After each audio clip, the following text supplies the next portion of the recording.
15 अप्रैल 2025 एक ऐसी शाम जो कभी भी भुलाई नहीं जा सकती। 11 साल का लड़का जिसका नाम आशीर्वाद था, उसके साथ एक ऐसी खतरनाक घटना घटती है जिसके बारे में आप सोच भी नहीं सकते। दरअसल दोस्तों, आशीर्वाद छठी क्लास में पढ़ता था। स्कूल से आने के बाद वो अपनी बहन को ट्यूशन छोड़ने जाता और ट्यूशन से लेकर भी आता। लेकिन 15 अप्रैल को उसके साथ कुछ ऐसा होने वाला था जो उसने सपने में भी नहीं सोचा। 15 अप्रैल को उसके वो सभी काम होते हैं जैसे कि स्कूल जाना और स्कूल से वापस आना और अपनी बहन को ट्यूशन छोड़ना और ट्यूशन से वापस लाना। आशीर्वाद जब अपनी बहन को ट्यूशन से लेकर आया तो वो उसके कुछ ही देर बाद खेलने चला गया। आशीर्वाद खेलने तो गया लेकिन वापस घर नहीं आ पाया और फिर काफी देर हो जाती है लेकिन आशीर्वाद घर नहीं पहुंचता, जिससे कि उसकी माँ को चिंता होने लगती है कि अभी तक हमारा बेटा घर क्यों नहीं आया। और फिर काफी देर इंतजार करने के बाद भी आशीर्वाद घर नहीं पहुंचता, जिससे कि उसके घर वालों को काफी ज्यादा चिंता होती है। और बहुत टाइम हो चुका था लेकिन आशीर्वाद घर नहीं आता, जिससे कि उसके घर वाले उसे ढूंढना चालू कर देते हैं। वो हर जगह ढूंढते हैं लेकिन आशीर्वाद नहीं मिलता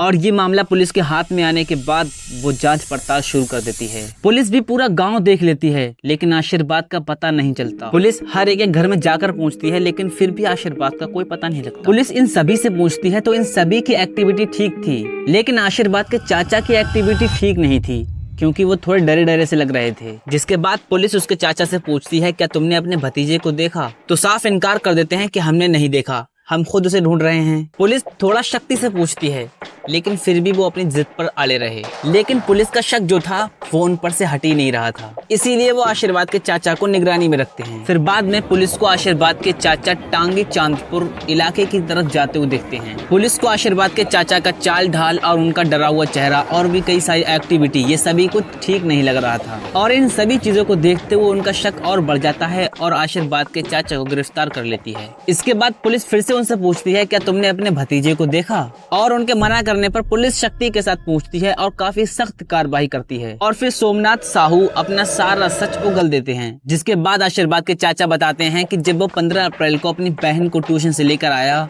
तो उसी दरमियान लगभग 6:15 बजे आशीर्वाद को वो अपने साथ ले जाते हैं। 11 साल के आशीर्वाद को उसके चाचा एक ऐसी जगह ले जाते हैं जहाँ उन्हें कोई भी ना देख सके और फिर उसके साथ बदतमीजी करते हैं। फिर जैसे ही उसे मारने वाले होते हैं तो आशीर्वाद भीख मांगता है अपनी जिंदगी की।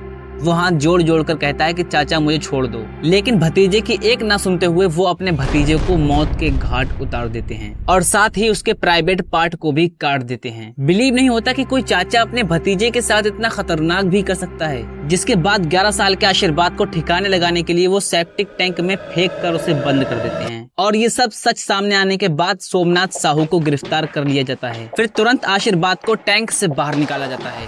उसकी इतनी गंभीर हालत थी कि कोई देख भी नहीं पा रहा था। उस 11 साल के आशीर्वाद को देखते ही काफी सारे लोगों को उल्टियां आना शुरू हो गई थी। लेकिन फिर भी इसमें एक मसला है, वो ये है कि आखिरकार आशीर्वाद के चाचा ने आशीर्वाद को मारा ही क्यों? क्या कोई आशीर्वाद के परिवार से पुरानी दुश्मनी थी या फिर कुछ और? ये बात अभी तक पता नहीं चली है, लेकिन जैसे ही पता लगेगी आपको इस चैनल पर जरूर मिल जाएगी। इसीलिए इस चैनल को सब्सक्राइब करके रखो और हो सके तो वीडियो को लाइक कर दो।